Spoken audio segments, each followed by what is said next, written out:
So a couple people had some nice productive comments to say on my last video, and I thought I would address some of them to varying degrees. Gary Oak said, go to this SciAm.org. For those who don't know, SciAm is Society of International and Applied Mathematicians. And it sure helped me out. I'm on my second year. Opens your eyes a bit more than with what you can do with your math degree. Also do have a LinkedIn. I don't know if this group would help you, but give it a shot. Yeah, it's definitely got some interesting stuff on it, but again, most of those people, because it does a bunch of profiles on applied mathematicians and what they do in their career and their qualifications and their degrees and stuff. Most of those people have either an advanced degree, a graduate degree, or multiple bachelor degrees. I think I saw one or two people that just had a straight bachelor's in math, and that was it. A lot of those people had PhDs, a lot of them had dual major math and computer science and all kinds of other stuff. So my original opinion kind of still stands. You're going to be hard pressed to find a job if all you have is a bachelor's, relatively speaking. Yes, I have a LinkedIn and every other thing ever.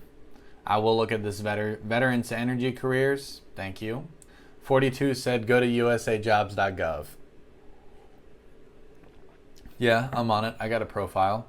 The vast majority of those jobs are full-time salaried positions. So that'll be good for me post graduation. Not right now for like part-time work, obviously.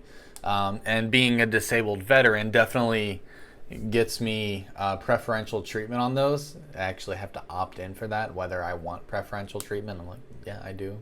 Please and thank you. But that's something I'll definitely be looking at a little bit more post-graduation. It's definitely one of my, I don't want to say my ace in the hole, but compared to all of these other outlets, that's really geared for veterans and stuff. So yeah, it's definitely on the list.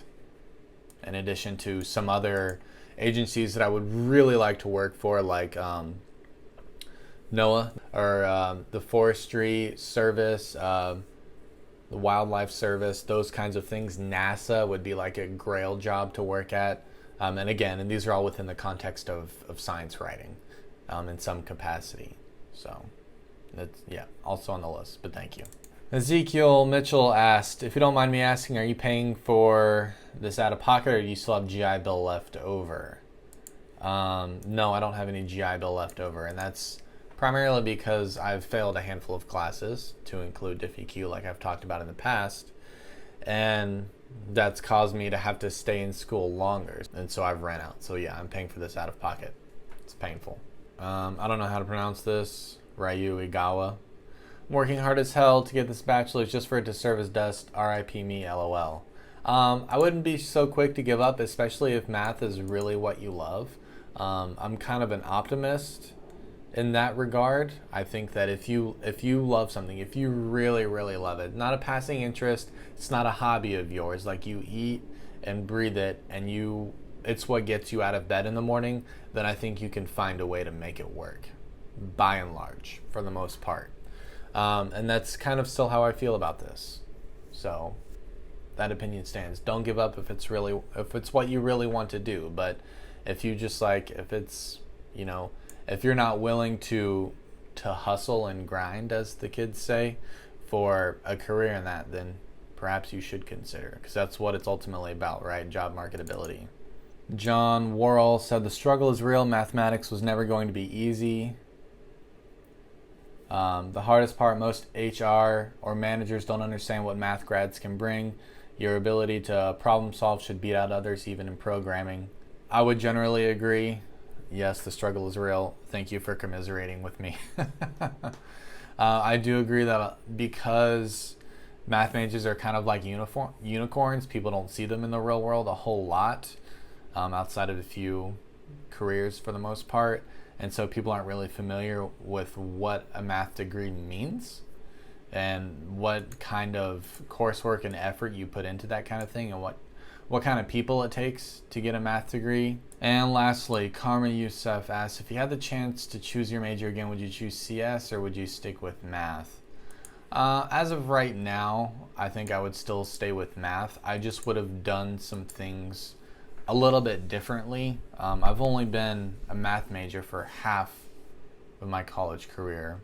I kind of wish I had just jumped off the deep end and done that right off the bat, but I originally was CS, which was a pretty pragmatic choice, but I didn't feel like it was right for me. Math felt like a better fit. No, I don't think I would change. I would just start coding on my own earlier, probably. And I probably would have taken some more applied courses like partial differential equations and some other stuff, analysis. But no, I don't regret it yet. Maybe I will in the future, but somehow I doubt it. I feel like, cosmically things will kind of work out. So here's to hoping.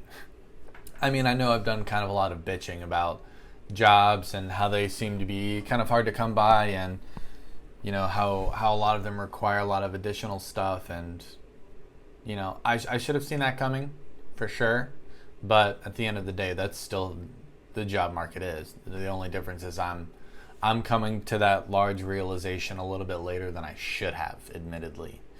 But way she goes, just got to adapt and make it work. So another thing I've also considered is probably a job fair, which isn't going to be super fruitful for me because I'm not staying in Tampa more than 3 or 4 months post-graduation. I'm going to be moving probably back to Alabama where we were originally. And so going to a job fair probably not going to be super beneficial unless there are large corporations there, like, I don't know, Boeing or Lockheed, for example, which are national corporations and they have locations everywhere. Then it could be beneficial. Or if I could find a job that would allow me to work remotely, and that would usually be in the context of writing. So I'll probably do it regardless, just to be on the safe side and see what's out there. I've never been to a job fair before, but it can't hurt. Thanks for the comments and suggestions and all that stuff. You guys are a really nice community, and that's why I keep coming back and making more content. So see you later.